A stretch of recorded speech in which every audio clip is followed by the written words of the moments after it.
Now let's get to contractionary fiscal policy.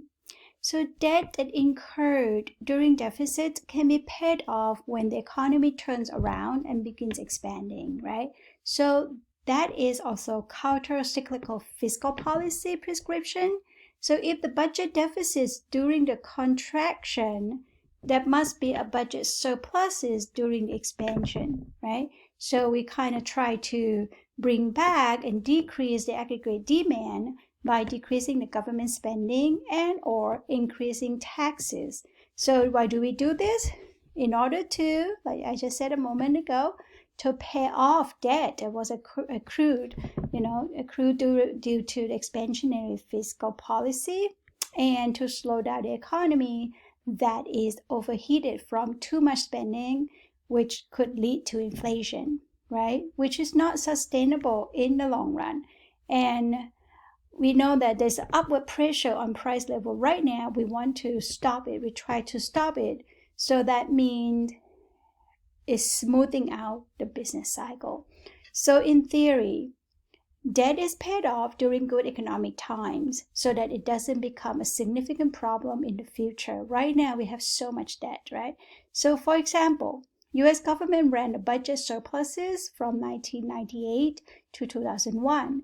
So at the end of the extended economic expansion, however, the national debt did decrease during this time, but wasn't eliminated completely.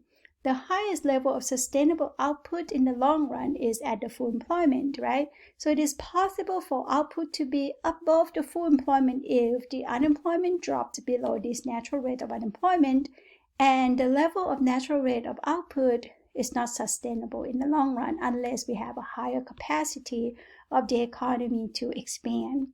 So in addition, at such high levels of aggregate demand, inflation becomes a concern. Now let's take a look at the diagram. So again, we're using aggregate demand, aggregate supply model to illustrate this. GDP is on the horizontal axis and price level is on the vertical axis. We start with the long run equilibrium, right? But in this case, we're not going to show the long run equilibrium. Just assume that the equilibrium right now is already above, but this is a short run. So the long run equilibrium is right down here. We're just going to skip through this one. So the long run equilibrium could have been aggregate demand down here, but because something happened, so much spending, the real GDP is above the potential GDP, right? At Y1 is larger than the full employment GDP, and the natural rate of unemployment is the unemployment rate right now is below the natural rate of unemployment. So an upward pressure on the price, right? It's supposed to be down here, but now it's 105. Government has two possible ways to conduct contractionary fiscal policy. One is to decrease the government spending or increase taxes.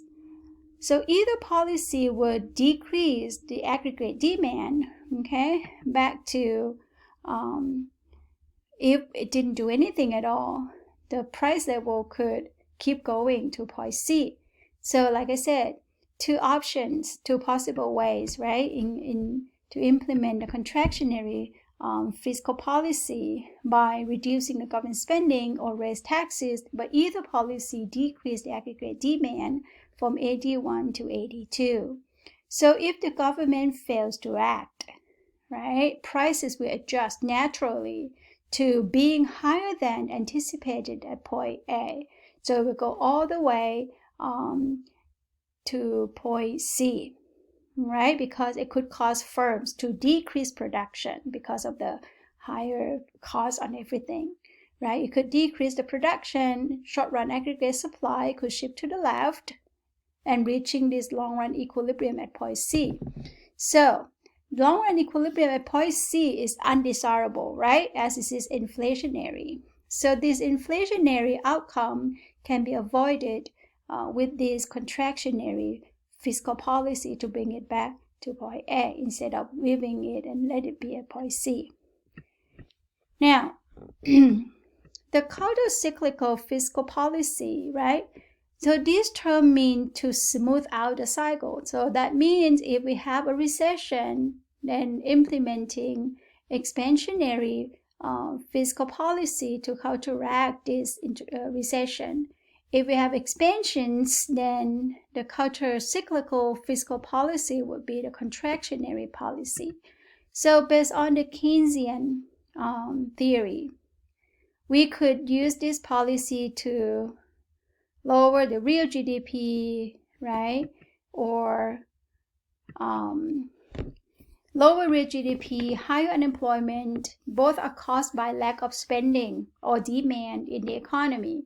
So the Keynesian theories kind of provide a framework for the New Deal during the Great Depression, and also 2008, 2009, the Great Recession, that stimulus packages were introduced or were initiated, right? So basically the goal is to decrease the size of the expansion and decrease the size of the recession, smooth it out. So the government used this counter-cyclical policy to ship AD back and forth. So this counter-cyclical policy definitely reduces the size and the magnitude of these fluctuations. All right, seems to work both times. Now let's take a look. There's the summary of these counter-cyclical policy tools, right? You will see that expansionary, timing, objective, and what happened. We already talked all about it. And then we can illustrate this on the business cycle diagram, right? This is a business cycle in the blue line, right? We could go up, expansion, down, recession, up and down again. Without the counter-cyclical policy, it will be a little too up, a little too down. But with the counter-cyclical fiscal policy, when we have the expansion, we kind of slow it down, smooth it out. When we have a recession, we try to bring it back quickly, right? We kind of smooth it out. These are counter-cyclical fiscal policy. All right, now let's review the term multiplier one more time. So there are two multiplier concepts, right? The spending by one person becomes income to others, and also increases in income will lead to increases in consumption. So we link this to marginal propensity to consume. Remember that? MPC is the change in consumption over change in income. So the notable MPC is that make sure that even though I use a constant number because this is just the principles level, MPC is not constant across all people. Okay, MPC is the value between 0 and 1. So suppose if the MPC is 0.75, if the government increases the government spending by $100 billion, workers that get the $100 billion in income will spend only 75% of this $100 billion. So they will spend only $75 billion. So this $75 billion becomes somebody else's income, right? And then this person, somebody else is going to spend 75% of the $75 billion. So that means it will spend 56 to 5 billion, and so on and so forth, right? It keeps continuing. So this initial $100 billion in government spending will increase the total income by more than $100 billion, because if you only sum the two incomes here, right, will be 100 plus 75 plus 56.25, and it's continuing. So that is the multiplier effect. So basically, if you are giving people money with the hope that they will spend the money, and give money to people who are more likely to spend the money, right? So lower income people and countries have a very high marginal propensity to consume than their wealthier counterparts, right? So higher income usually means you already consume enough, you have your basic needs fulfilled and it's met, so you don't need to spend much more. So additional income is more likely to be saved for the future, not to spend. So again, the relationship to the multiplier, if a stimulus package is introduced in the form of tax breaks with the goal to boost aggregate demand, it will be more effective if it increases the income of the people with a higher marginal propensity to consume, because they tend to consume, not to save.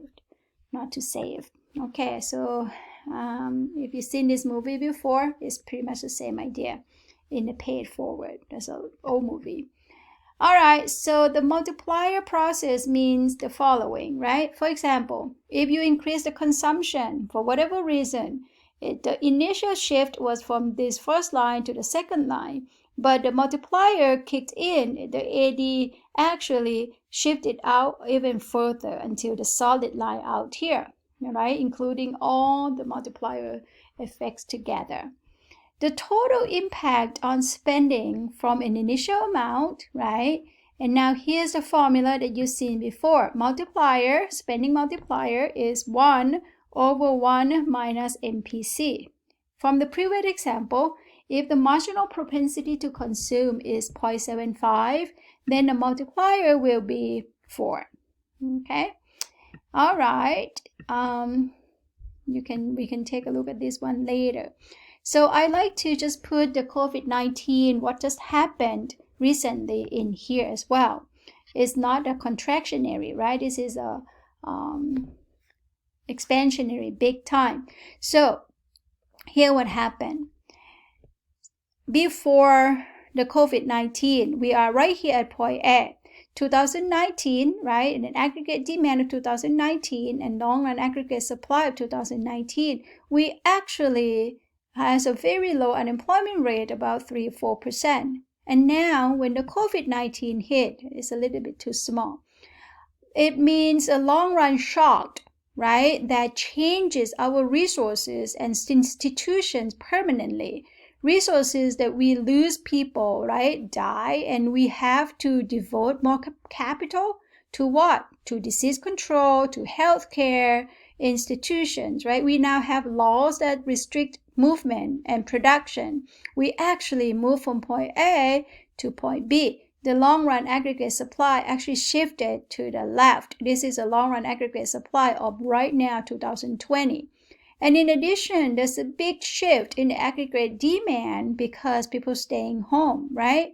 So the risk is that B is now on the new long-run equilibrium.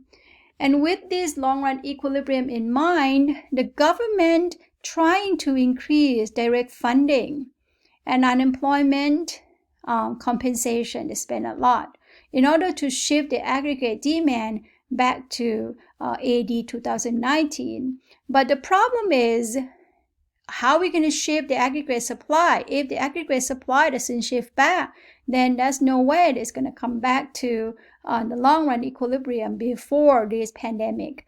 So the thing the government can do is to subsidize key industries, right, and guarantee loans for the small businesses. So if all went as planned perfectly, right, theoretically, we get back to point A. That is still a big question whether we're going to get back to point A and how long would that take to get back to point A. All right, so here some issues with fiscal policy. Why doesn't government policy always work? That's a really good question. And there are 3 answers to this. Time lags, crowding out, and savings adjustment. And I'm going to come back to this on the next slide, please.